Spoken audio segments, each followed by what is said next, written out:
At 7:03, everybody stand for Pledge of Allegiance, please.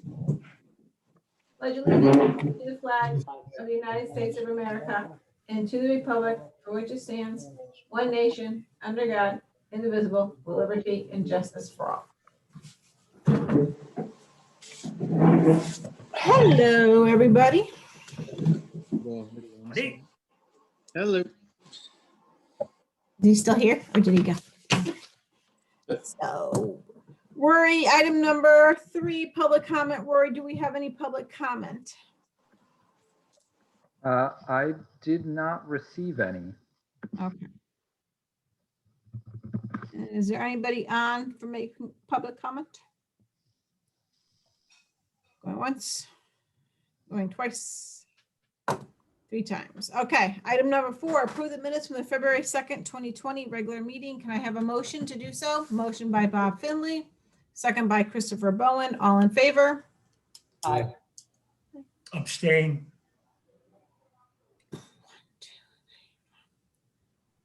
Motion carries. 5 approves, 1 abstention, chair votes aye.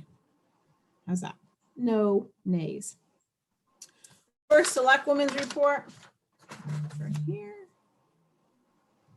So, met with representatives from Bladen Ridge in regards to an affordable housing development that will be developed off of Smith Street. About 90 units will be built. So we're excited to see that get going. They are getting their permits and everything is underway. As you all know, the vaccine changes have, vaccination ages have changed. The way they're doing who they're having have changed. For the age and professions, I'd like to thank those that worked very hard to push for our volunteers, first responders, and teachers to be next in line to get them. Right now, age 56 and older are able to receive their vaccinations. The town of Seymour is doing their vaccinations still in the community center. We'll continue to do them in the community center until we no longer need to have them distributed. I would probably say, I think probably about July is what they said time frame wise, but hopefully it'll be a lot sooner. Those that can register through the van system, right? I know state rep Nicole Claris teacher was up at the was pushing Hartford to get that going, as well as I was calling up there, and Chief Lombardi also had a lot to say. He was speaking to the Valley Indy on that. Working with the Director of Public Works, Director of Facilities and Operation on the trash pickup contract. We're starting to get that together. We have to go out to bid for that. Working on replacing and upgrading the scale at the transfer station. This will allow us to better track the tonnage coming in and the tonnage going out through Convanta to make sure we're being charged accurately. We're not being charged any more than what we should be. Meeting tomorrow with Mayor Jerry Smith from Beacon Falls in regards to coming up with a cooperative agreement in regards to our building inspector and the use of town vehicles. Rory and the group are working on the archives at the community center. As of Monday, March 1st, all town buildings are open and they are fully staffed. And we have normal hours. Currently working with the fire marshal as well as his assistant in regards to the underground storage tanks that we have throughout the town. We're going to get a list going, making sure that they're all registered with the town. This way, when we have to pull them out, we can do the proper closure on them. Brian, I'll be getting that list over to you as well. Where did I leave off? Met with several downtown merchants last Friday in regarding to parking downtown. As you know, my daughter messed with my light, so she messed with everything down here. It's killing me. It's killing me, this kid. Met with several downtown merchants last Friday in regards to the parking downtown. Apparently, the merchants have been parking in front of their own stores, and it's hard for people who want to buy or have services rendered. There's a couple barber shops, hair cutting places, restaurants. Well, people are having to park all the way outside. We had one person who was an amputee trying to get her hair cut at the salon. She had to park all the way down to the Strand. So I'll be meeting with the merchants and trying to come up with a plan for them, as well as business owners down there, to not park in front of their buildings. We haven't had our parking attendant person around in a very long time. So now maybe once we get the 2-hour parking ban put in place, with everybody starting to come out with the COVID restrictions being lifted, we want to be able, the merchants are starting to get busier and busier, and we want people to be able to shop our downtown stores. So we want to work on something with that. I'll be spotlighting downtown businesses all, as well as in the Commerce Park on Fridays. My intentions is to go into the small businesses, post about their businesses, and put them on our Facebook page, give them a little free advertising, if you will. I was notified by Monday by Rick Dunn that the Route 8 bridge improvements from Seymour to Derby have been approved. I'll have more for that at our next meeting. I can't stand this lighting. And I'll be presenting my budget to the Board of Finance tomorrow night. Okay. That takes care of number 5. Item number 6, discussion and take possible action regarding the proposed 2021 road work. Finalized list. Everybody has had that list. We looked at the list, and now we need to get back to Brian. Now I'm in the spotlight. Honestly, I thought this was taken care of last month, or last meeting. It's on the agenda, so we're all agreeing, right? Move forward with the list.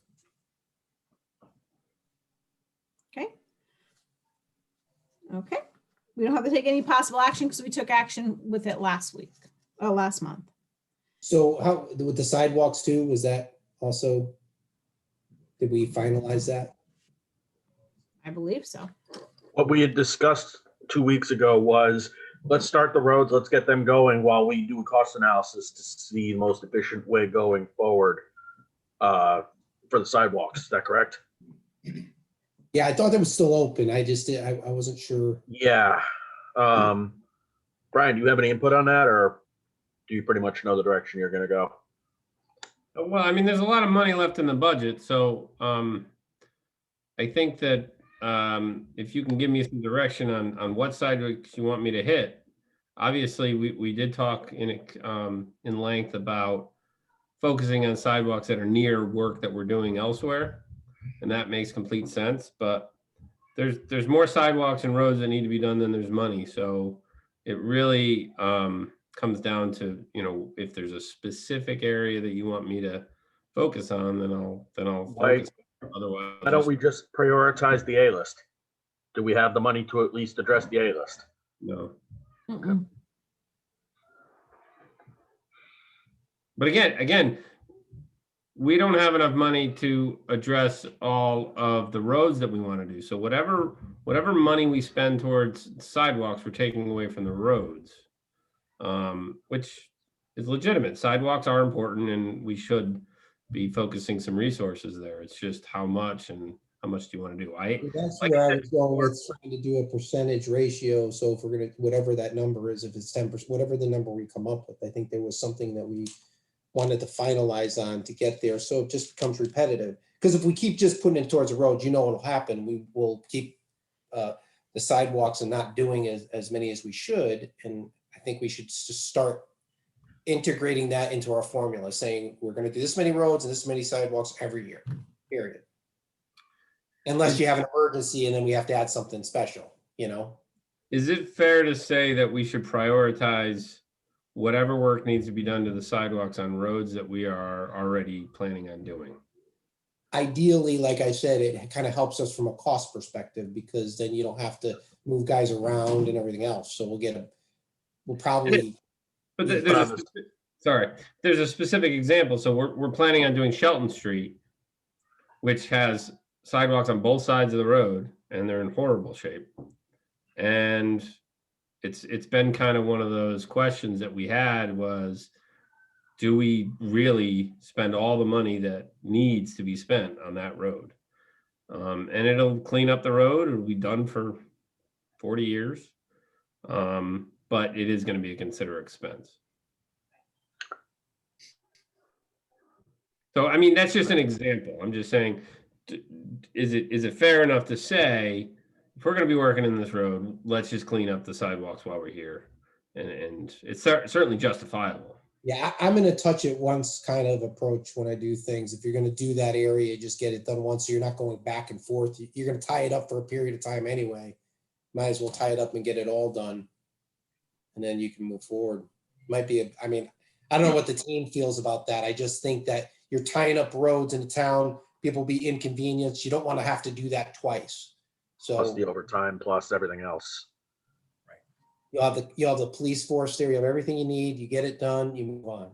Now, and that's why, Brian, your recommendation in sense of in price, you're saying there's maybe some streets that are going to be more cost, they're going to be a higher cost than others to do that. And we'll have to make the assessment from that point on. But I do believe that tying those things together is probably a strategic way or I see you, approach. Rob. Yeah. Rob Van Egan, I see you, Al, I'm sorry.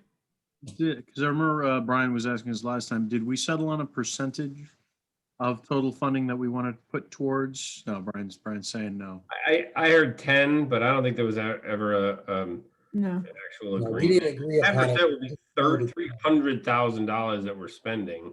It's a lot of money. But again, we could spend 5 million without Well, even. I think really, I'll say, I'm not going to speak for anyone else. Just for myself, Brian, I absolutely would love your input. If this was mine to do, here's what I would do. Because, I mean, thinking about how some of these numbers go, like you said, there's money that's going to be enough, to get this, and we're not getting this all done in one felt swoop. And there's a lot of different ways to attack this. I'm coming at it from one type of engineering way. Bob's coming from another. Other people are going to come from a different. And I, like we said, understand mobilizing. Only do the ones that are on the streets that you're working on. Only focus on the worst conditioned ones. So each of those has pros and cons, and you being the one who has the history, although you're not the one who gets to make the final decision on that, it's on us. Your input is going to be absolutely key on that one. So do you have this is what I would do if it was my decision to make final say, that plus would just make everything flow easier? Because I could throw out what I think would be best. And then a year from now, when it goes to absolute hell, they're going to say Selectman Van Egan clearly had no clue. My opinion is if we're in an area and we're doing a road and we have the funds to do the sidewalks, we get the sidewalks done. And that is an absolute solid policy. I think that's justifiable. And if that limits the road work, I'm going to say if doing the sidewalks as we go road to road on the ones that need it the most ends up limiting what road we're going to get to on the list within a year, so be it, because then the next year we'll get to that road and it's sidewalks. Is that how things go? Yeah, it's, again, there's more work than we have funding for, but I think if we start tackling it and just wipe out all of the work that needs to be done on this road and then move to the next road, then move to the next road, I think it's a solid policy. It's also, we're gonna go into, say, Shelton Street, and we make the road beautiful, and the day after they pull the machines out of there, people are gonna call and say, well, why didn't you do the sidewalks? Uh-huh. And it's a legitimate concern. It doesn't make sense. And I'm a huge It just- supporter of getting sidewalks done. it just means that we're not going to do as many roads at the end of this whole project as we had hoped to. But I think it's still a justifiable thing. Now, that being said, do I have a percentage, a number? No, I don't. I started this when we really started putting everything together. I said, let's spend $100,000 out of the money this year on projects for the sidewalks outside of the roads that we're doing. So if we were going to do all the sidewalks on the roads, then let's spend another $100,000 roundabout number and just see how much we can get with that. Because piecemealing sidewalk projects gets very expensive. When you're picking up the whole crew and just jumping around the town, it gets very expensive. So if I was able to throw $100,000 at it, then we might be able to make that last a little longer. That's a good sized number, and it's something that a contractor might be willing to spend some or give us some good prices over. But that can be $200,000. It really depends on what we want to do. I'm expecting to spend around $2.5 million this year. We have $3.5 million, give or take. So there's some fluff in there, and that's why my thought was let's do a pilot project, spend $100,000, maybe a little more, maybe a little less, and then we can reevaluate next year. So I think it's a balance of what's been stated then. I think it's, we know the roads that we want to attack this year. We attack the sidewalks, and maybe we put a limit on the amount of sidewalks we're going to do. If that's going to be the case, or do we do them all? I mean, because it really is going to depend on the price in the road. So do we could limit that sidewalk price to say, okay, but once you get over 100,000, just do the road or whatever, whatever the number is. Or we could just make the assessment of saying, well, if we're going to do a road, we're going to do the sidewalks if they're tied together, period, and move on. So I think we can always have Brian come in and give us updates too, Bob. I think it's a good idea to get sidewalks done, but it's not like we can't revisit this. Right. No, understood. Right. That's where I'm headed. That's where I'm going. Kind of a mix, right? Yeah, I think it's a good point. I mean, I'm looking at the notes. It looks like Shelton Street and Elm Street are two sidewalks that need to get done on those streets. That's why they're in the notes, correct, Brian? Because they're Those are the major ones. Elm Street has a lot of gaps we got to fill. Yep. So there's just like there's houses that have sidewalks next to houses that don't have sidewalks, and then there's a house with a sidewalk. So we either rip out all the sidewalks or we connect them, and for the most part, you usually connect them. All right. So I guess my next question may go to what Bob and Rob are concerned about is, can you get those sidewalks done on at least those two streets within the next year? And if not, you would obviously pop in and let us know that, correct? That we're running out of funds.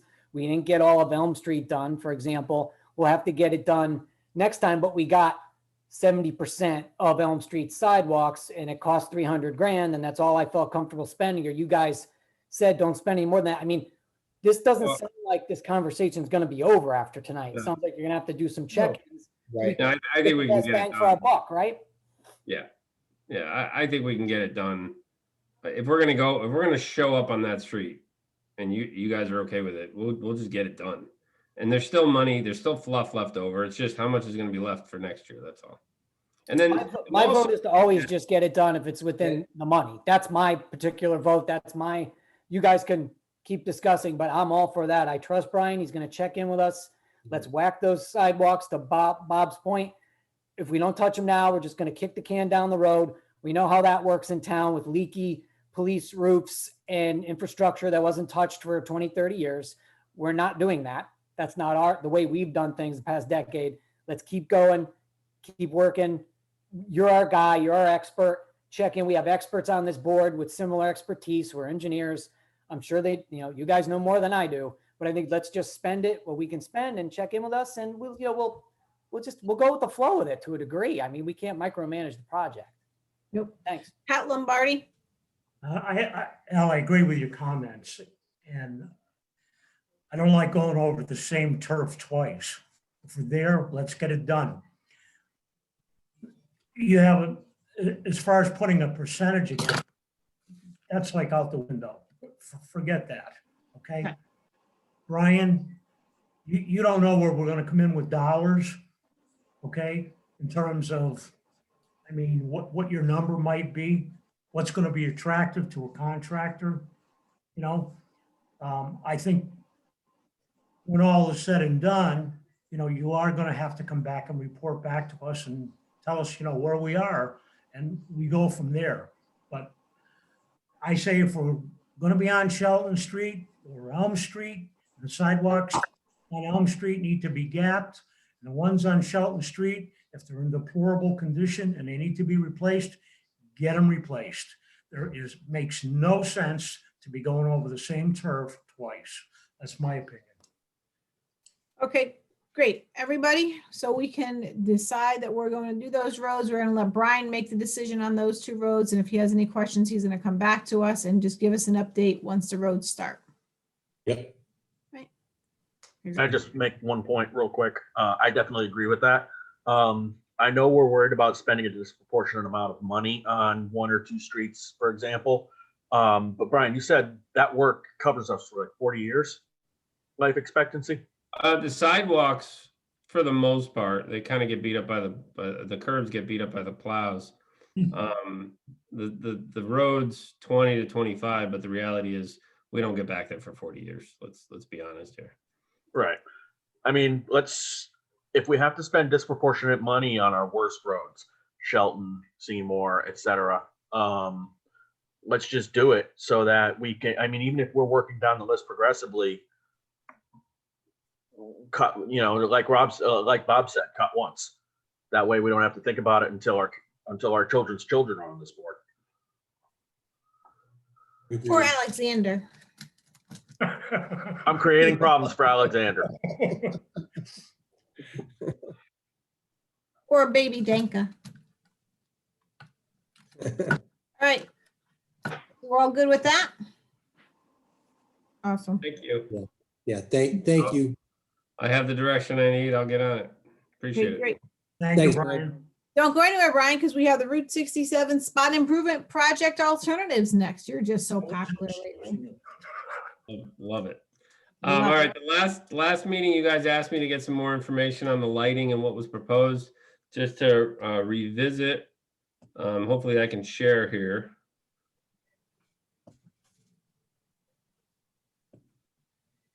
Can we all see this? Yep. Okay, so we have, remember, it's the downtown orbit and outside the downtown orbit. The downtown orbit is from basically Stop and Shop to just past Walgreens. And they had gone for the brick paver sidewalk, and they had gone for decorative lighting. They did not propose any decorative lighting outside of the downtown orbit. So we're only talking about the area from just past the Walgreens entrance down to the bridge next to Stop and Shop. It was estimated around 300,000. We'll get to that in a second. The state is electing, saying that that's above and beyond what the standard is, so they're not covering it, but the feds do. The feds cover 80%. Let me share something. So the estimate was 300,000. We would have to come up with 60,000 in order to move forward. So let me share another thing. This guy. So these are the roads. This is right here. This is the Walgreens entrance. The lights are about every 100 feet. Here's one right here. Here's another one. Go down to the next page. Here's Martha Street over here. Got another one here. They're about every 100 feet. To give you a comparison, everybody knows Wakely Avenue and the recent improvements up there. Mm-hmm. Those lights are about 65 to 75 feet apart. So this is a little further than that. But every 100 feet, there's one. We'll keep going down. And it goes right down to Franklin Street. There's a couple. There's one in the island here. There's one over here. I think there's 2 over here. These are the typical decorative lights that we have downtown. They're kind of a gas lantern look. An approximate cost these days is about $10,000 a unit all in. So they estimated 300,000. They have designed on here 18 lights. So I think they're a little strong on the 300,000. It's probably more like 280 to, I'm sorry, 180,000. So let's just say 200,000. The feds would pay 160,000. The Seymour would have to come in 40,000. Come in with 40,000. Now all this gets updated when the actual project goes forward next year, and it may be less, it may be more. That's all you can say. You have to decide whether you want to go forward with it. I see that you have three options to consider. One is you do nothing. We don't want to pay any extra money. Forget about the lights. We don't need them. It's $0 for everybody. You can install them, obviously, and you guys got to come up, or we have to come up with $40,000. The feds will pay about $160,000. There is one other option that you may want to consider, and that is running with just the infrastructure. So that's running the conduits, the handholds, and putting in the foundations, but not buying the light poles and the lights, luminaire. That is probably around 40% to 50% of the cost.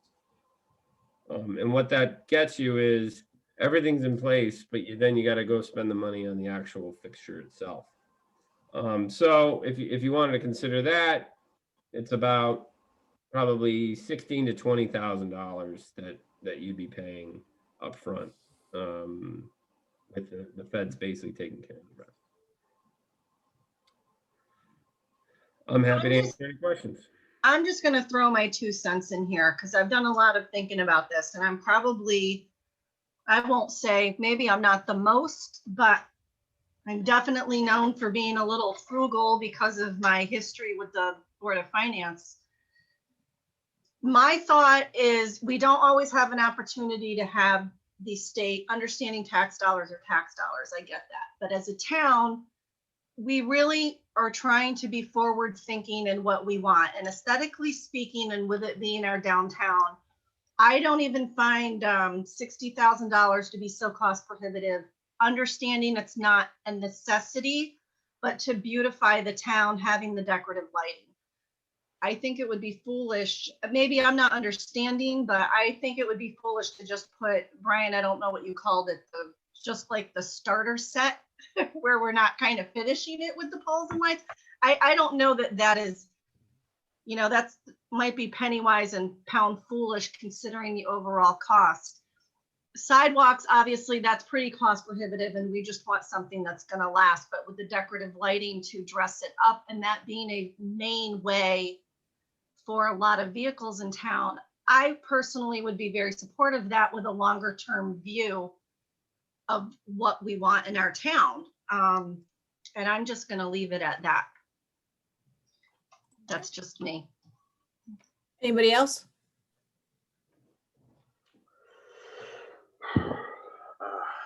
Christopher Rowan. Penny wise, pound foolish, I think is a good way to put it, because I don't like the idea of spending money on decorative lights. I mean, I looked at the decorative lights that they have in Ansonia on Main Street, and I mean, they're lights. I had to take a moment to remember that I had to look at them. But if the feds are going to pay 80% of this, and on some other things, the state's going to be involved. I mean, I don't love spending the money on this, but I think with a long-term view, we could also take this back to the downtown merchants and say, hey, listen, we're trying. We've got this in mind, and this is something that we can take to them and say, hey, listen, we've got some improvements coming at minimal cost to us. So this is a long-winded way of saying I agree with Trish. I don't like spending the money, but we can make this work. Anybody else have any comments?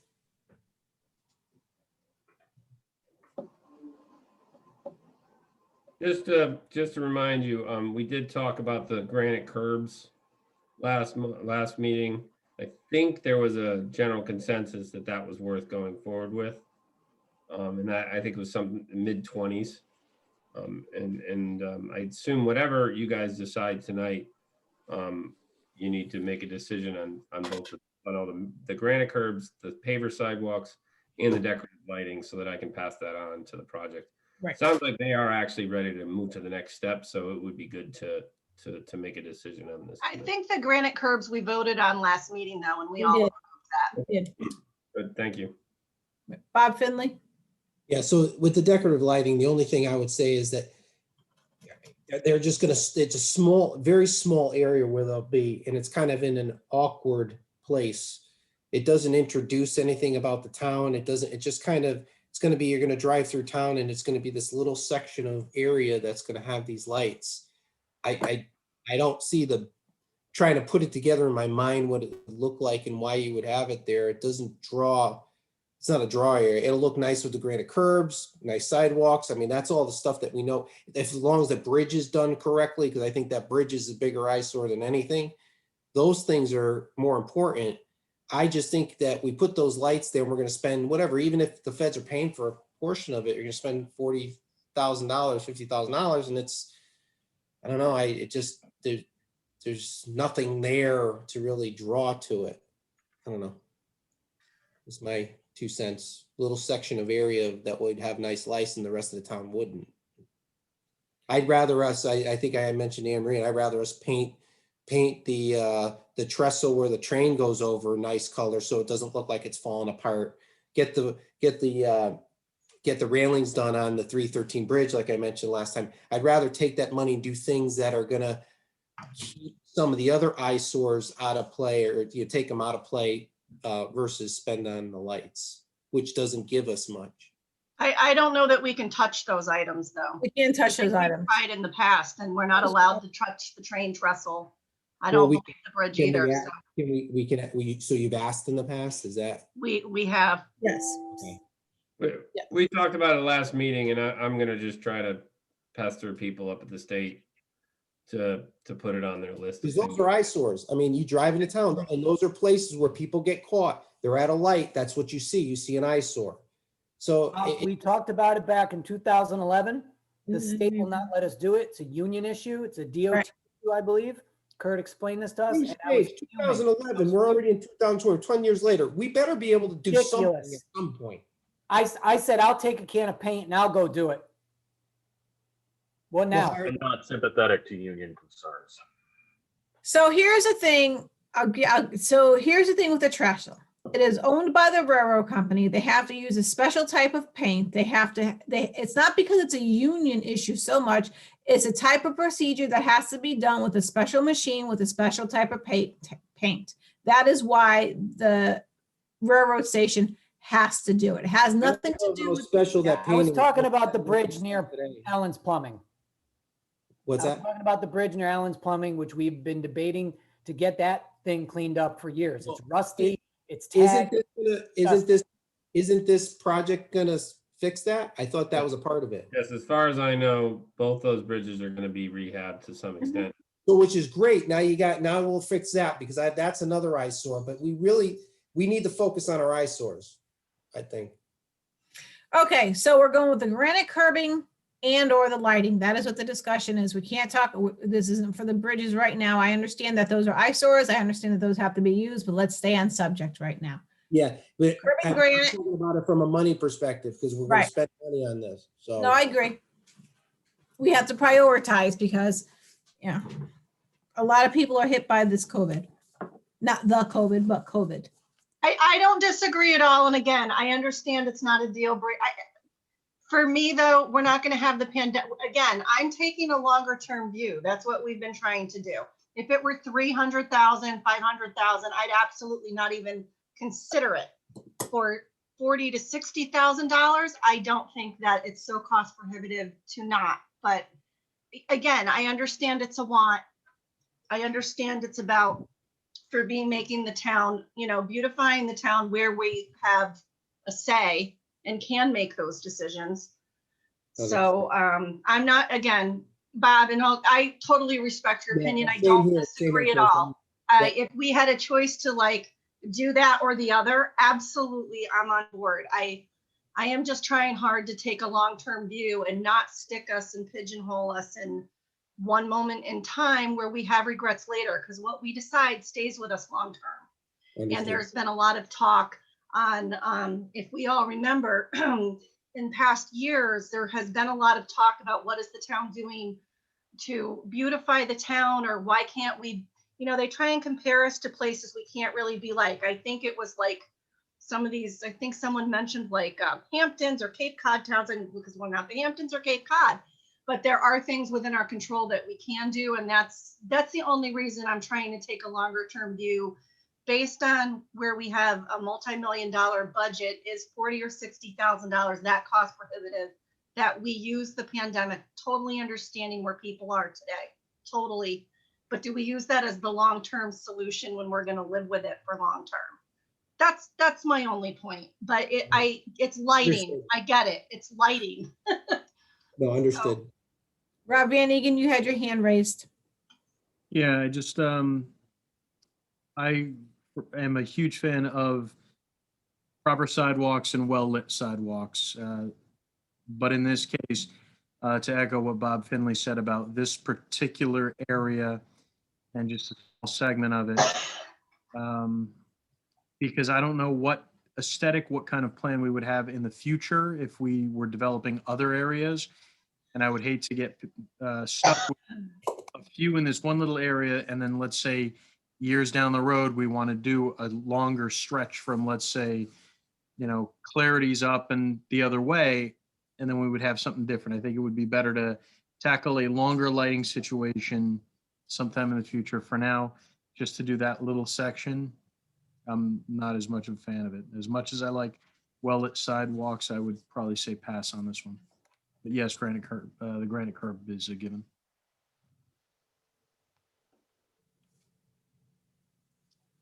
Okay, so let's take a let's just take a vote on the curbing. Everybody in favor for the curbing? Chair votes aye, motion passes 7-0. Brian, go ahead with the curbing. On to the lighting. Everybody wants to do the curb lighting, please raise your hand or say aye. Trish? Any nays?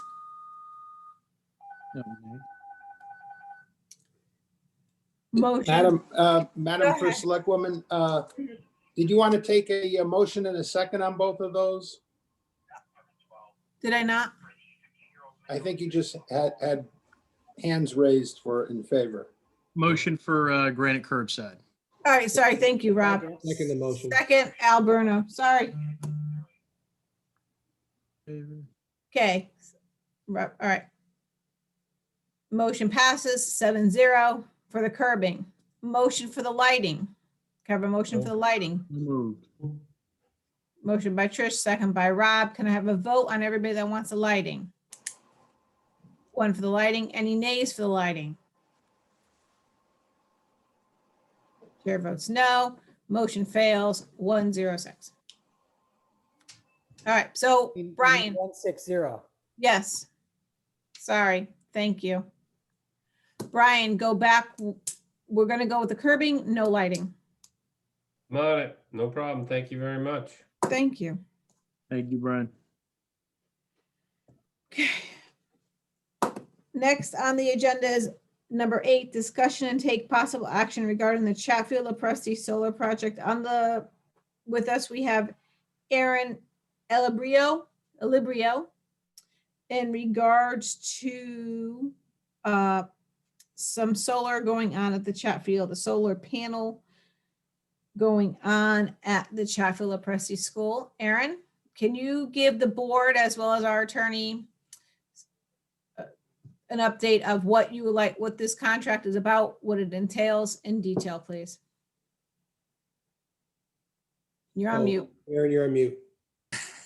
There you go. Absolutely, thank you. Yeah, so we originally looked at doing solar on the roofing at Chatfield-LoPresti when we did the detailed energy audit on the larger EPC.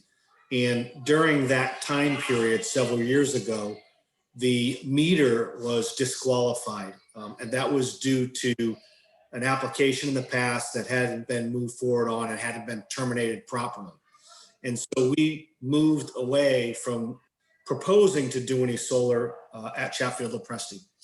The Public Utility Regulatory Authority removed some statutory language that prohibited projects that were disqualified to continue to be disqualified or ineligible for forever or in perpetuity. So we took a look not that long ago, but it was well over a year ago, at the opportunity at Chatfield-LoPresti. And we found out that you actually have some land with regards to the property. So what we did was we put together a proposal together to do a 1.9 megawatt solar array, ground mounted in the back of Chatfield-LoPresti, that would basically turn that building into a net zero, actually a net producer of electricity. And there are some specific steps that have been outlined, you know, to the leadership team, if you will, and I can go through the nuts and bolts with you guys here. But the Chatfield-LoPresti solar array budget would be 6.6 million. And of that 6.6 million, we've done a pro forma capturing 60% state grant aid out of the Office of School Construction. We did 60%. Your 2021 eligibility is at 66%. But just, you know, using that as a number to model the project, you basically would be getting a significant chunk paid for by the state. It has an 8-year payback. If the project, and there's a few other potential options to shorten that payback. Number one, 66% reimbursement gives you an additional $400,000 of state aid that can be used to pay for it.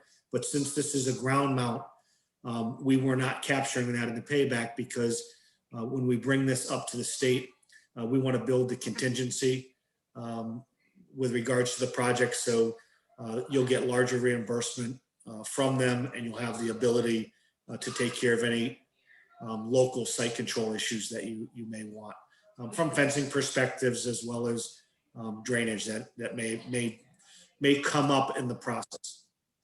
And so the specific steps here that some of you may be familiar with is that the project needs to go up to the state. So we would ask that we approve the project for a development agreement. And that development agreement has a development fee that's not going to be paid by anybody, only if you get the grant and we're successful in getting the grant awards and you decide not to move forward. That PDA development agreement is $52,000. It'll cost us more than that, but it's sort of a way for us to agree on terms if you don't move forward. If you do move forward with the project and we're successful assisting you in getting the grant award, it takes your overall EPC that stands at about $14.8 million now at a term of 18 years. And with this addition, takes that term down from 18 years. So you'll essentially be having, if you modeled them together, you'd essentially be paying back, or you'd be freeing up that cash at an earlier date. The project is completely self-funding with all costs associated with it in that 8.9-year payback.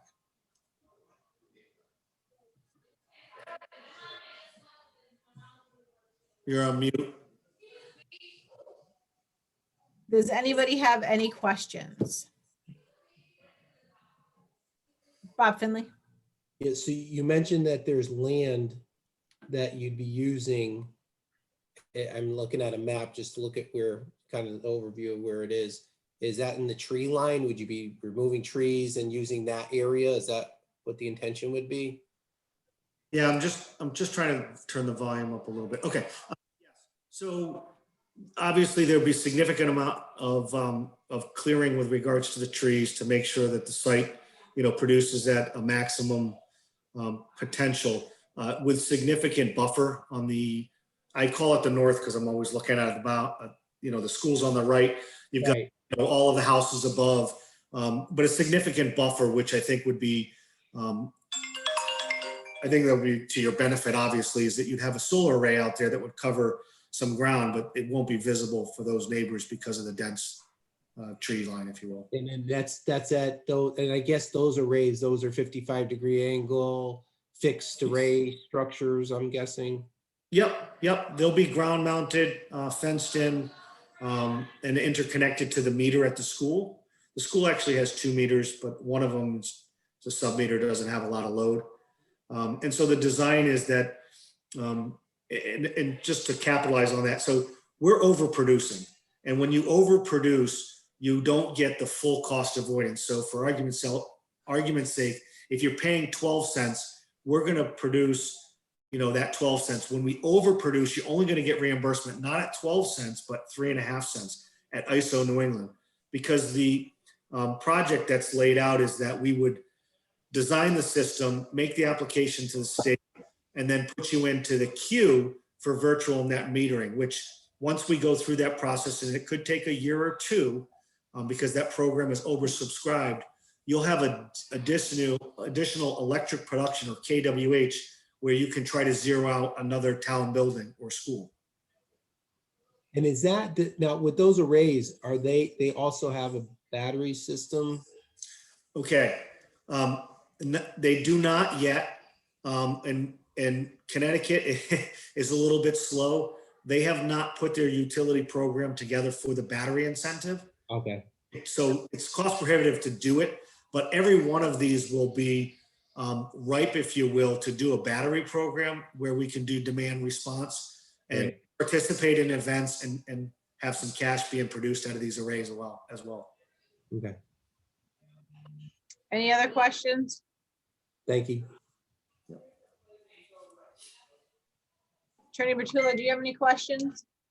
Well, I do. I mean, if the sentiment of the body is to move forward with this, then I would like the motion to be to authorize the first selectwoman to enter into what's being called a development contract with JCI, subject to the approval and such modifications as the town council deems necessary. That's the motion I would like to see. I would just, if I may just direct a couple of things to Aaron. Good to see you again, Aaron. You too, Rich.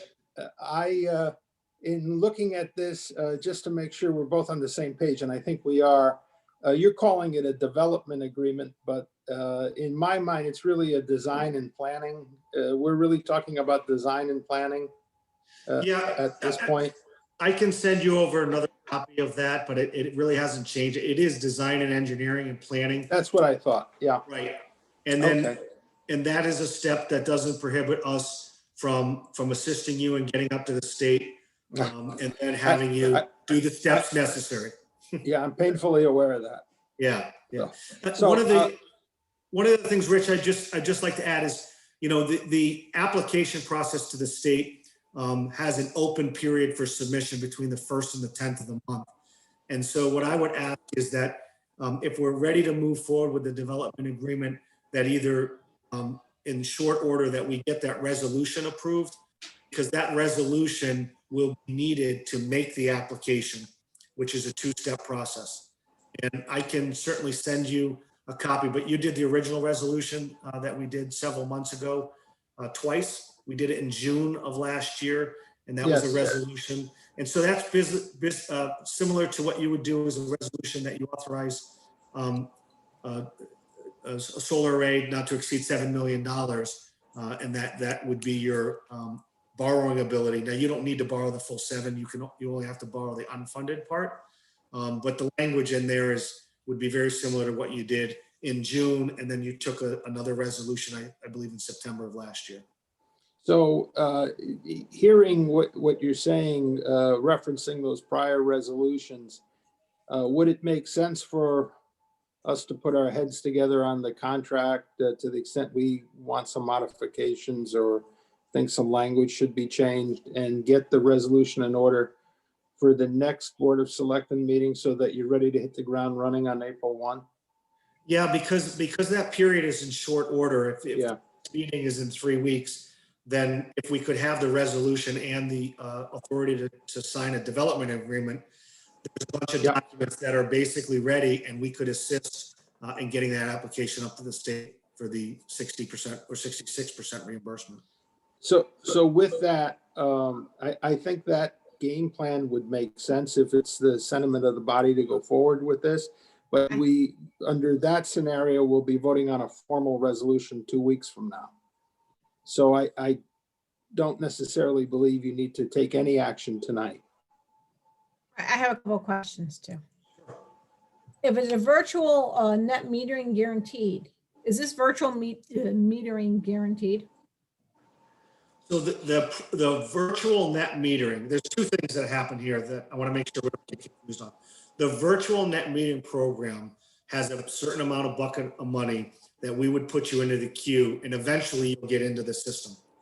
The legislators are talking about trying to increase that bucket of money, from 35 million to 50 million. So it will come at a future date. It's not guaranteed, but what is guaranteed is what I put in front of you from a pro forma, and that is the reimbursement rate at 3.5 cents. So the 8.8 year payback is essentially what is guaranteed, but it can only get better in the future as that virtual net metering program that you get awarded into that deal. Okay. Rich, would we need Board of Ed approval because it's on the school's grounds? I was gonna. It depends. We've done this in other districts. It depends if they have the authority with regards to their facilities in your charter or language that you use. I think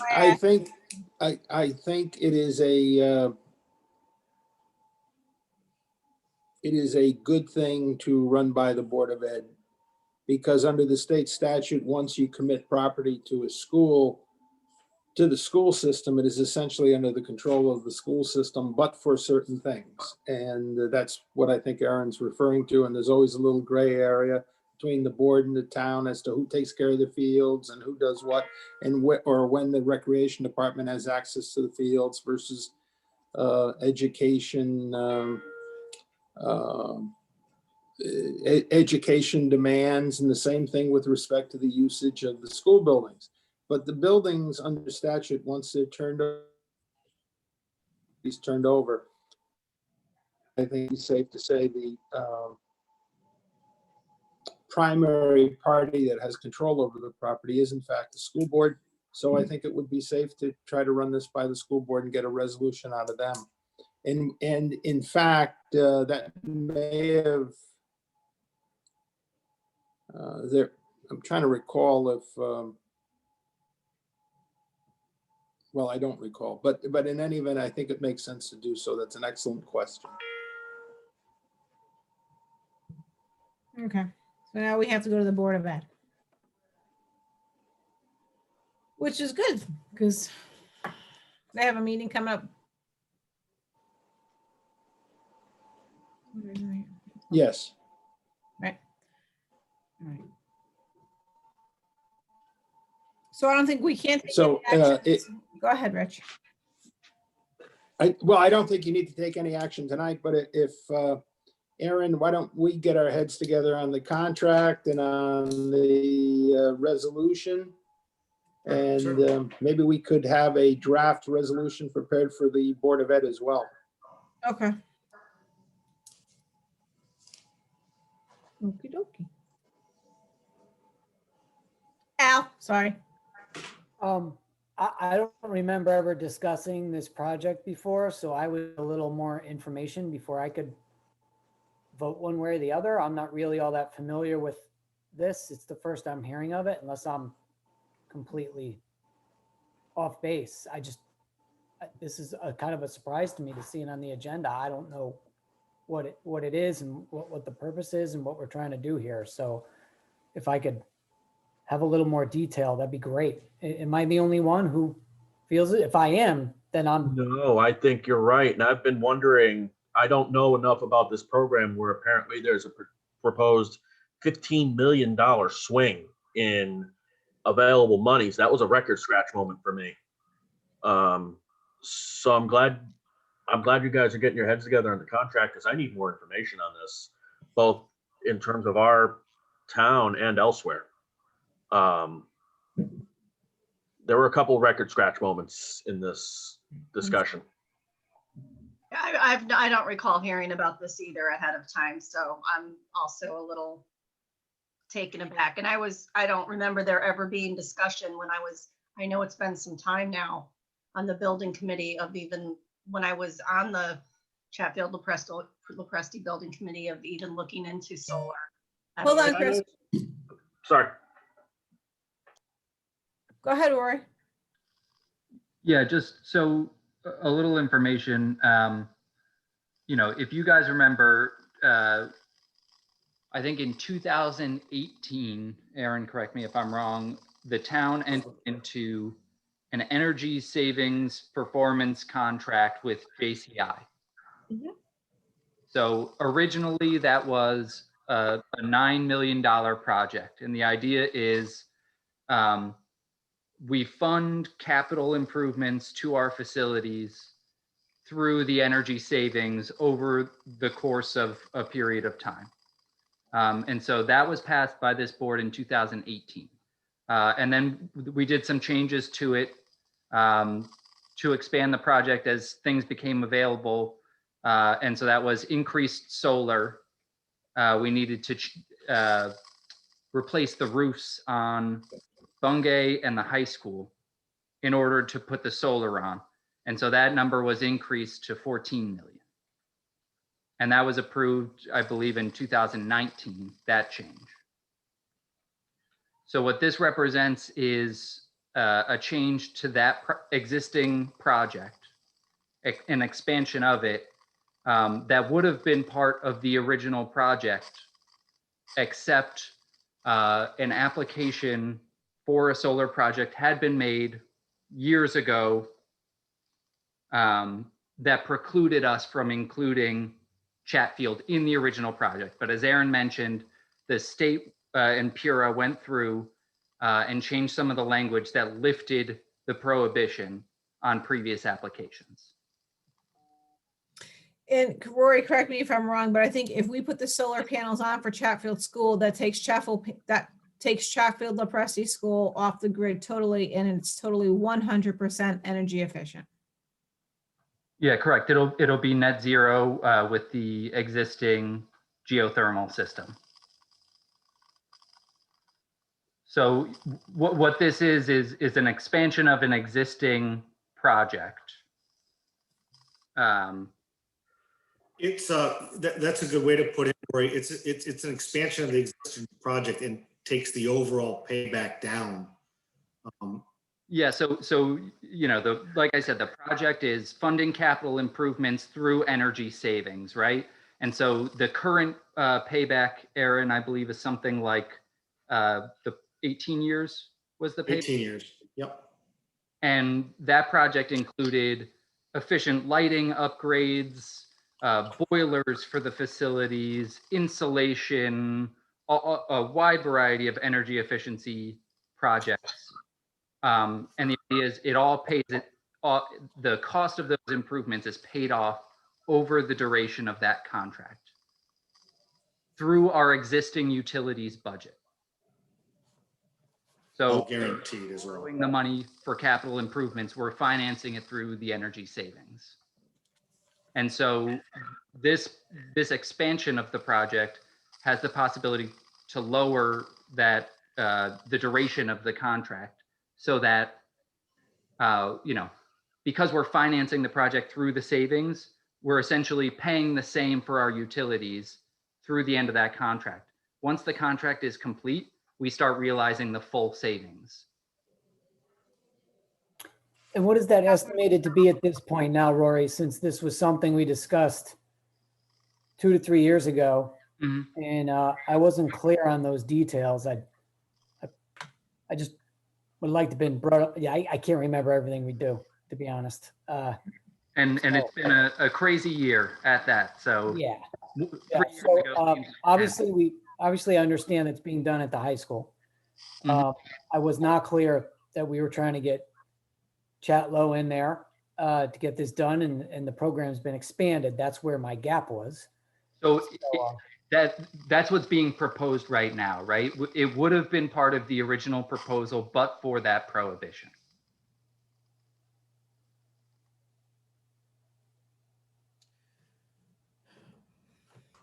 Chris? So since this is an expansion onto a new property, does that mean that other boards have to get involved, like wetlands, since with the forest in the back of the school? If we're talking about clearing trees, it sounds like there might be more logistics to this than just getting Board of Education resolution. Could somebody further educate me on that? So Chris, this is Aaron from Johnson Controls. You're absolutely right. And the first step here is the development agreement, and then sitting and going through all of the steps, the state, the local zoning, citing council to make sure that everything is. So there's a duration of steps, and that the development agreement spells those out. And that sort of gives us the ability to get things going. We don't foresee much of the project changing, but that development agreement basically is similar to a design build contract, where we don't charge you anything if for some reason the project goes above the proposed price. And so that you're protected from that. And Rich will be reviewing that contract. But yes, there's building permits, there's the state of Connecticut, and they go through all of the review and all of the drawings that are done. And before any shovels go in the ground, let's put it that way. And everybody received a copy of the project development agreement in their packet. I also have another question. This kind of goes back to us saying that we'd be 100% neutral, if you will. Now, forgive me if my understanding on this depends on residential knowledge of solar. We still have to, like, I'm on solar, but we're still on the Eversource grid, for example. How does that play into this project here? Because the delivery charges are still the same. And as a matter of fact, have gone up significantly. How does that play in here? Because I'm not really seeing, I mean, I concede this is residential versus commercial, but the We state never- is the behest of the power company. So I need to know if there's going to be a legitimate savings on this. The legitimate savings are basically your KWH, has nothing to do with what you're talking about from a delivery. So the charges that have been allocated in terms of being produced in the pro forma are the costs that are avoided. You're correct, and we would never recommend that anybody completely disconnects and terminates the wires from the utility department. It's illegal. To do that, you would be having robust batteries, and that determination would be, say you wanted 12 hours or 15 hours of runtime, and then additional load capacity on a standby generator as well. But you are considered net zero as we move forward with this expansion of the project. Yeah. The other thing I would add is, similar to the solar that's being put on Bungay in the high school. So as I mentioned, we had the original contract was in the ballpark of $9 million, and then it expanded to 14 as we replaced the roofs. And that was because we were applying for a school construction grant, like Aaron was discussing for this project, which means that, that $5 million expansion was financed through the school construction grant. And so, what he was saying about this, it's $6 million for the Chatfield Solar, but 60% of that will be applying for another school construction grant. And then additionally, Aaron, I believe we're applying for a ZREC, which will help. At the end of April, we're applying for the ZREC, which is a subsidy. And we'll have, one more shot at that. And then we'll deal with the tariff or an expansion to the ZREC program and bid again. I know we're going to probably discuss later as well, but what's going through my mind is how it might be net zero for now, and we'll be paying energy costs. And at the end, we'll end up saving the money.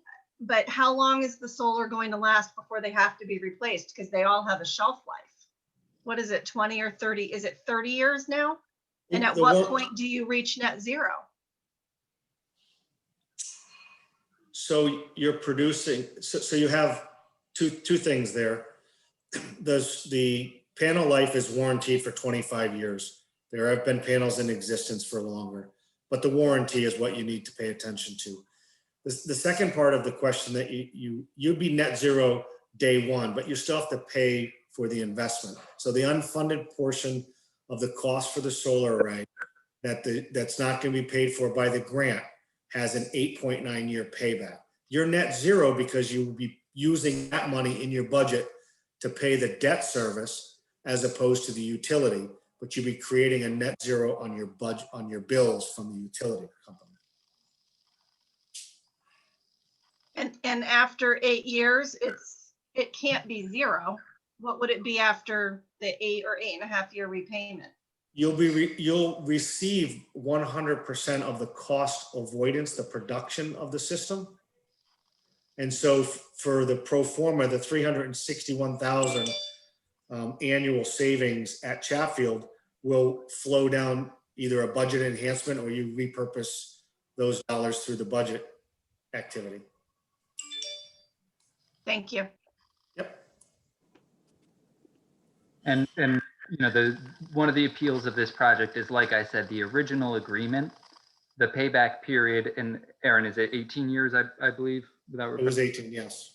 And so by adding this portion of the project, we reduce that payback period for the entire project. And then, you know, if the virtual net metering comes online, when it comes online, it gets reduced even further because of the amount of energy that we're then. Yep, Rob. Oh, just to piggyback off of Trisha's point, come 25 years from now, let's say they all are in a position where they need replacing. What are we looking at cost-wise? I'm sure everybody has a crystal ball and can see exactly what costs are going to be in 25 years for that technology, but I mean, she's right. We're going to be dependent on that. And then if they start, you know, crapping out 25, 30 years from now to replace all of those, what's the plan there?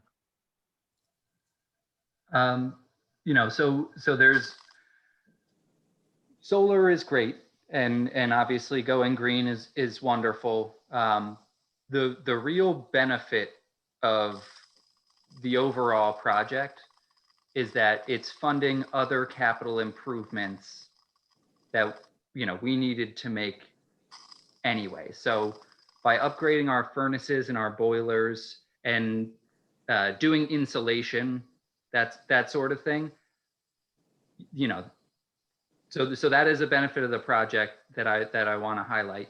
In terms of your question and what will we do with the solar and how much will it cost? You know, the cost of solar has changed pretty dramatically in the past 5 years. So in terms of pricing, that's a very difficult question to answer. In terms of whether we will replace it at that point, similarly, that's kind of a hard question to answer. Solar is, you know, the biggest contributor to the payback of this project. It helps to finance some of the energy saving measures that aren't quite as efficient. So, you know, that's a question really for the board in 20 years or so when the panels are coming up towards the end of their life. I'm not going to be here for that. Rob, if you Alexander think will about be on it- it. If you think So- about so where just- the oil and gas- yeah, if you think about it from where the oil and gas industry is going, and some of the companies, how they're actually getting out of oil, and they're actually, like Shell has announced that they're going, you know, I can't imagine the solar panels being more expensive than they are today. No. In fact, God, I would envision that they're gonna probably get more resource, they'll be producing more, there'll be more volume. So I think when you look at it from a long-term cost, yeah, we will have to replace the panels. There's no doubt to that. But I think they'll be at a lower price than they are even today when they're ready to be replaced. Oh, So- let me just be very, very abundantly clear. Energy saving, I'm a huge fan of solar. I can't wait at the fact that he said that these are going to be primed for batteries when it gets to that point. I mean, I envision a time when batteries are going to be good to go. The whatever legalities and contracts are necessary are going to go into place. We're going to add batteries, and as things fail, they'll just be replaced and the technology will be more efficient. So the same square footage that we're taking up with these panels, maybe the ones 20 years from now are going to be able to do, 3 times as much output in an even smaller footprint. I foresee good things, but I still got to ask the question, where we are considering the fact that when they fail, we're going to have to replace them, and that will be a cost. So, it's like she said, it's the payback is great. And if we could manage that money and maybe even put a portion of it aside, a 10% retainer of our savings is going to go towards what's going to happen 20 years from now, that'd be wonderful. So I just want to make sure, like she said, that's something we're considering. It looks great in front of us, but we also have to look at the concept. But I'm a huge fan of all of these projects. And like Rory said, it's not just the solar, it's putting everything, the whole programs together and giving us the ability to work on the other projects because of the savings from these. So definitely in support. And I think the future will be very bright for it. And that actually makes me think of another point, which is if we were paying for solar out of pocket 100%, we would not be doing solar, right? So this project is made possible by the subsidy environment that currently exists. And Aaron, I don't recall the particulars, but I remember you saying that there was some potential changes on the horizon with the state. Yeah, so there's a program not called virtual net metering, but it's called net metering. And so with regards to solar, when you're producing more in the summer, you're able to capture that and hold it as a credit. And when you're producing less, say in the wintertime, you're able to use those credits to offset your bill. And so that program is changing, and they're going to go to a tariff structure and a design component where the utility has control of the design that was done under the Malloy administration, which allows them to get rid of net metering or that credit. So if we waited too long after this program, say if we waited until July, we wouldn't be able to build the array that we're proposing here. We would be much smaller, and it would be designed to the peak of your monthly usage in the building. So for argument's sake, it might be 600 kW, where we're proposing 1.9 kW. So that is one of the reasons why we want to move this project forward sooner than later and not wait for the utility to tell us we can't do that. I often say the utility is a lot like the casino. They don't want to lose. And the virtual net metering has been problematic for them because they're crediting people on an ongoing basis. So it probably makes it difficult for them to capture what their revenue side of the equation is. And, because I know this is a lot of information, of course, if any of you have questions between now and the next meeting, when you're going to vote on it, please feel free to reach out to me and I'll get you any information that you need. Glenn.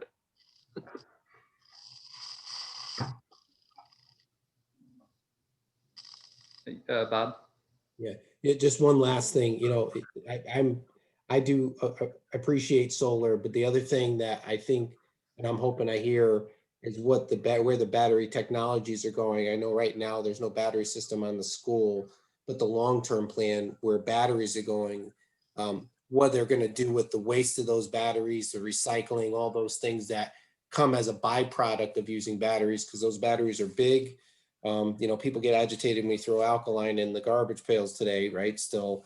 And now we're going to have car-sized batteries that are larger that you have to manage. So I'm just hoping that the industry is taking that into consideration of how to recycle those batteries in a more repeatable way as we take on more solar. It's not for the topic of where we are today, but I just had to throw that out there because I do think that's an issue with solar that has to be considered for the long term. I think that's legit, Bob, because that's what the auto industry is struggling with right now to a degree. Mhm. But And those batteries are 5 years and you got to replace them, and they're big and they're clunky and you got to do something with them. yeah, that's why I didn't get a hybrid when they first came out, but I was concerned about that. But anyway, I don't want to digress. Yeah, I just didn't remember the details, and I think it's because it was just so long ago. And I didn't realize, I think the details have changed a couple of times, as Rory just gave us a nice summary. It is coming back a little, but I got to be honest with you guys, I just don't remember a ton about this project. And but it sounds like, we're already underway at the high school. We should take advantage of this now and just go and go for it. Sounds like we're going to be in good shape with it. And then in 20 years, like Rob was saying, and you guys were all saying, the board will have to make a decision on what to do moving forward. And hopefully the technology is beyond where it is today. It may even be something else that we haven't even thought of. So thanks for hearing me out. I just didn't recall a lot about this.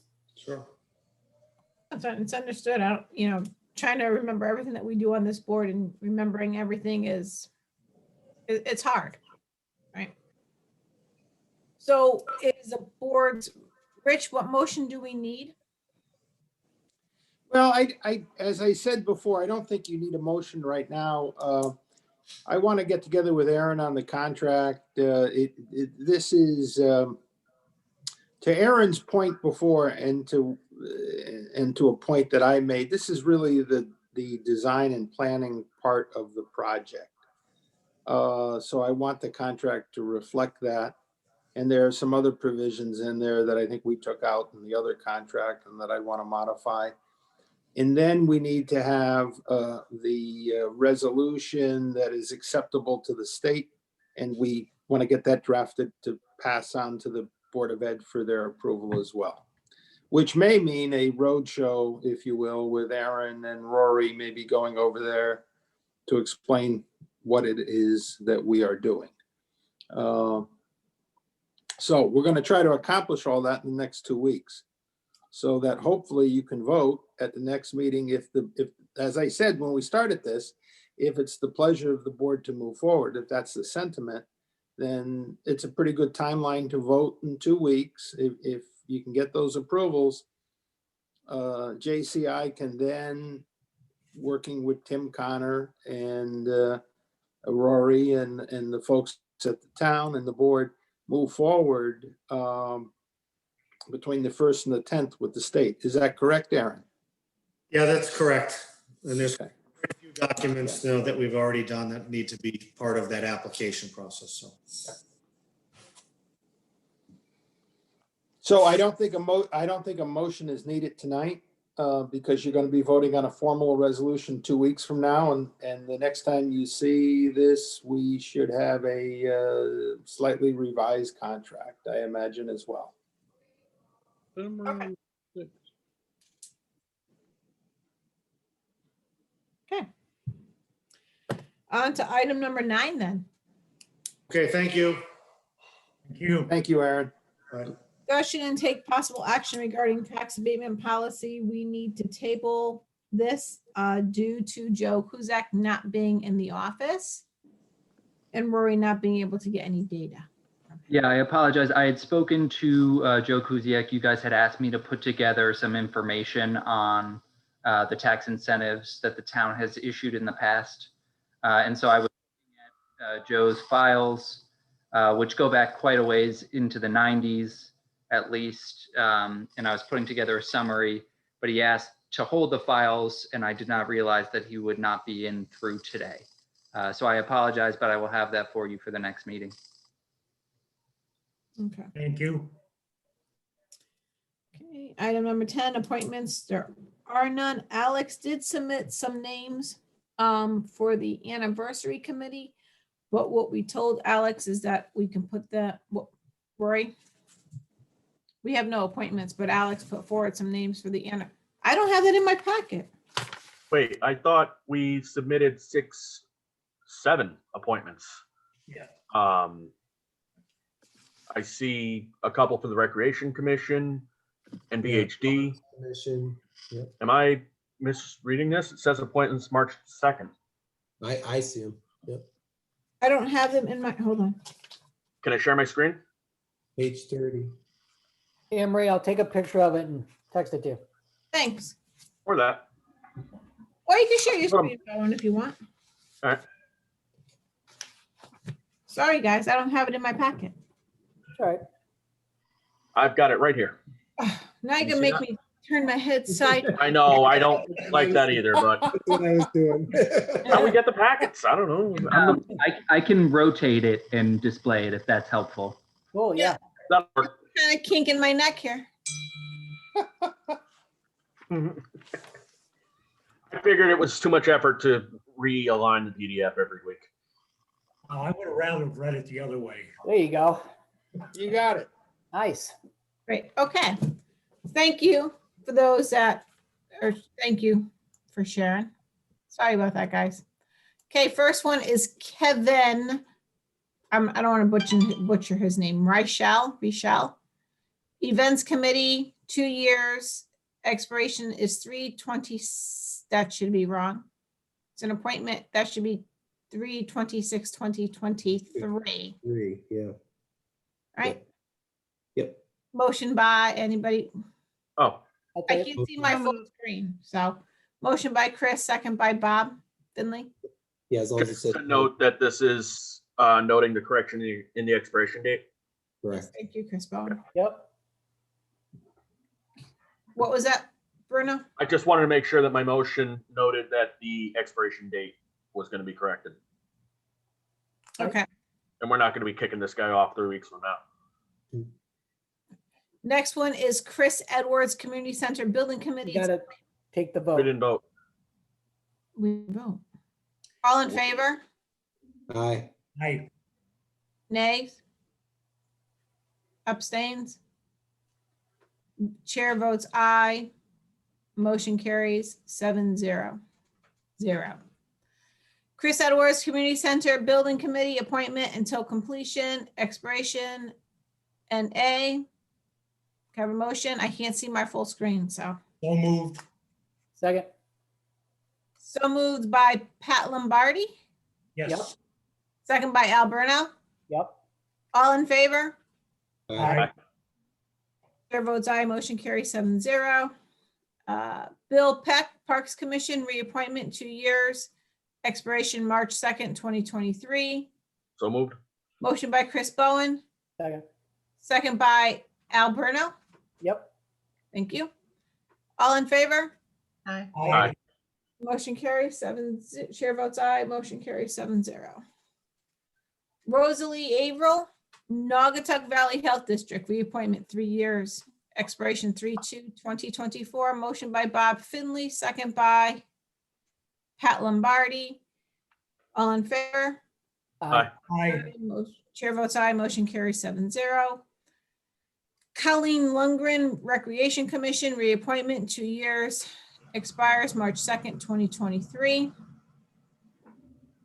Motion by Chris Bowen, Second. Second. second by Al Bruno. All in favor? Aye. Aye. Abstentions? Nays?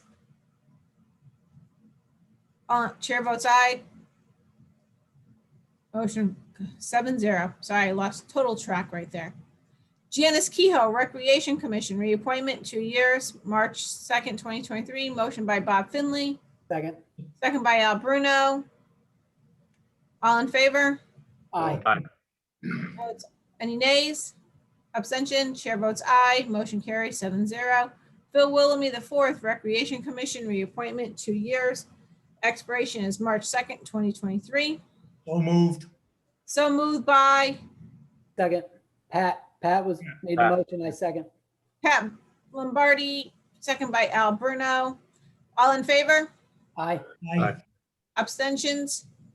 Nays? Chair votes aye. Motion carries 7-0. Thank you for sharing your screen. Okay, sorry, guys. Tax refunds and abatements in your packet. You will see the tax refunds and abatements given to us by Dana Flack, tax collector. Please review it. Make sure there's no issues?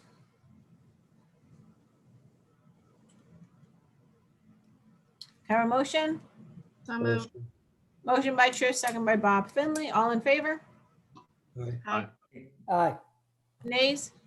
Abstentions? Chair votes aye. So motion carries 7-0. There are, before I say, there are no transfers. Thank God. Correspondence in your packet, you will see several correspondence. One is a letter of resignation from Claudia Thomas resigning from the EDC. The second one is from Karen Robinson, also resigning from the EDC. Third is a letter from Birchman and Moses on the election of Board of Police Commissioners. It was a legal opinion. Okay. Any questions? Rory, do we have any public comment that came in? I have not received any. Did anybody come in the waiting room? Nope, just who's in here now. Public comment once, no public comment. Okay, Selectmen's public comment. I will start with how it goes in my corner. Rob Van Egan.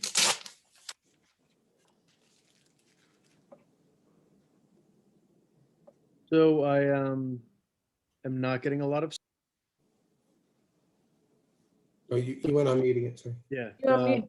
Well, that's there we go. I'm not getting a lot of sleep, so if I make little mistakes like that, please forgive me. But wonderful. It's a labor of love. He's growing. He's doing well, and we're gonna make him a productive member of society.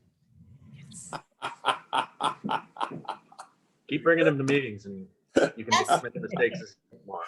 He's listening in the background, but yeah, that's pretty much consumed my time for the last month. But everybody be safe with COVID.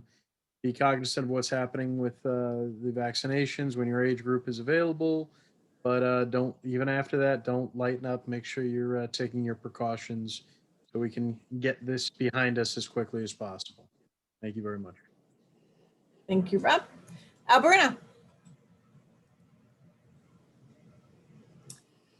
Just like to second that. Rob's got a cute little guy there. Good to see him tonight. Yeah, I say that get your vaccinations. Let's get it going. I know no rollout is ever perfect. We got to roll with it. At least they're there. They're available. And that's it. Everybody stay healthy. I'll see you guys in a couple of weeks. Thank you, Al. Trish. Hello. So let's see. I second what Al and both Al and Rob have said. Concerning, I think everyone has gotten used to our new normal, but it's so important, especially with new variants going out, that we remain safe and do what we can to, as soon as vaccine's available, if you're comfortable, for herd immunity and just still practicing safe measures as recommended. Also, Henry, I hate to bring this up again, but we're in March, and am I going to cause an issue if I start driving around removing Christmas decorations? No, go ahead. I got to tell you, I know it's like a personal peeve of mine. I just think it looks pretty, it's looking a little trashy at this point. It's not just the stuff that people generously put up on the stop signs, but I think Culture and Arts still has some Christmas things out as well. So being in March, I'd like to see us kind of move on to the next stage. Go ahead, Trish. Actually, I just saw some St. Patrick stuff that Culture and Arts had up, and Valentine's that they were taking down. So, but yep, go ahead. I don't think they're gonna, get too angry at you.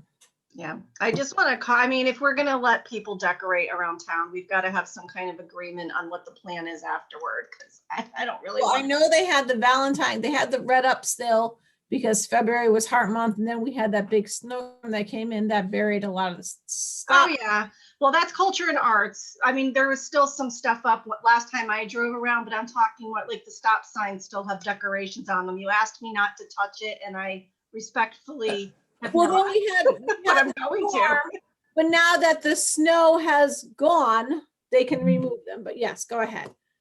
Pat, Just a couple of things. On a personal note, I read in the minutes, Al, that your mom is in remission. And I just want to say how delighted I am to hear that. That's something that's very close to my heart. I lost one of my family members, so I can sympathize and relate to what you've gone through. I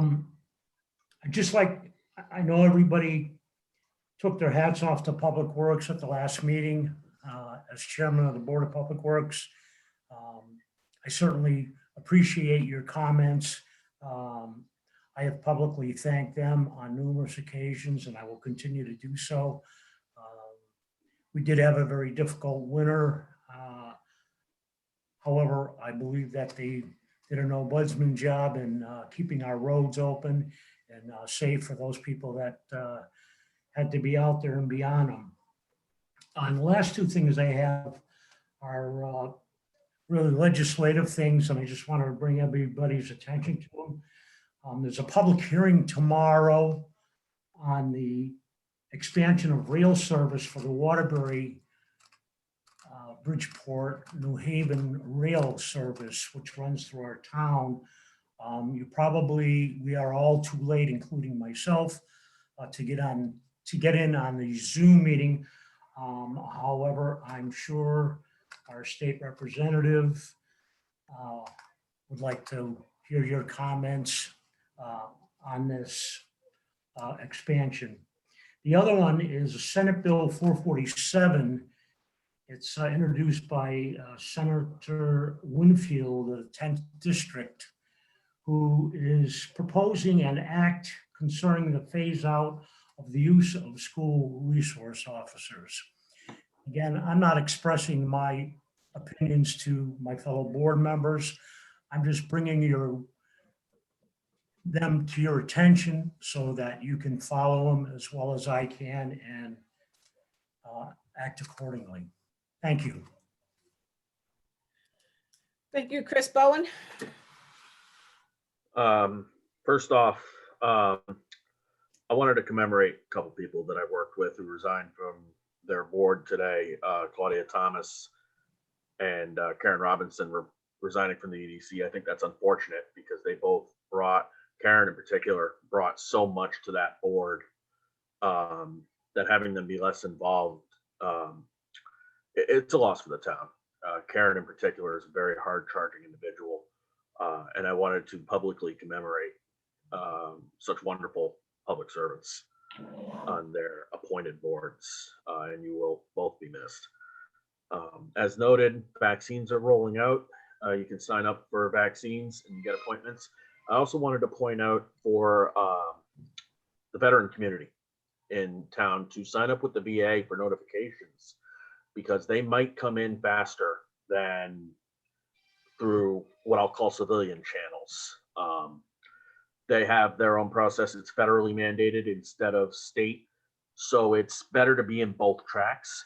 If you need to sign up for VA healthcare, I recommend you go to the VA site, create an ID.me account, which will not only get you into the VA healthcare system and let you apply for it, but it gives you some nice auxiliary benefits, discounts in online stores, et cetera. But that's beside the point. I definitely recommend that for everybody in the veteran community. And if you need help or assistance with that, please feel free to reach out. Ask me, ask anybody with the Legion would be willing to help. Pat, I believe you're also a veteran yourself, so you probably know something about that as well. And please be safe. Thank you, Chris. Bob Finley. Well, one thing I wanted to add is the WPCI was a good thing to hear at the meeting last night that they're rolling out the online pay system, which is a nice add. We've needed that in the town for a while, and I think that now that that's in motion, that'll help us a lot. Very positive note. Spring's around the corner. we're almost through winter, which is a great thing, and we'll start going outside again, and we still need to be diligent due to COVID. Get your shots, as others have said, and happy St. Patrick's Day. Thank you. My favorite day of the year. Your favorite day of the year? Yeah, and on the Waterbury rail line, Patrick, I know that State Rep Nicole Ditria is submitting testimony, and I know she's also working on the state resource officer. She's fighting to get rid of that bill and replace it with a study of school resource officers. With that note, can I have, oh, sorry, Attorney Bertella, do you have anything? We're 18 days away from spring, and we've got spring training baseball, and we have vaccinations going. There you go. Really? Things are looking up. That's all. Okay. Motion to adjourn. So Motion by moved. Trish, second by Bob Finley. All in favor? Aye. Aye. Have a good night, guys. Appreciate it. Take care. Be Everyone. well.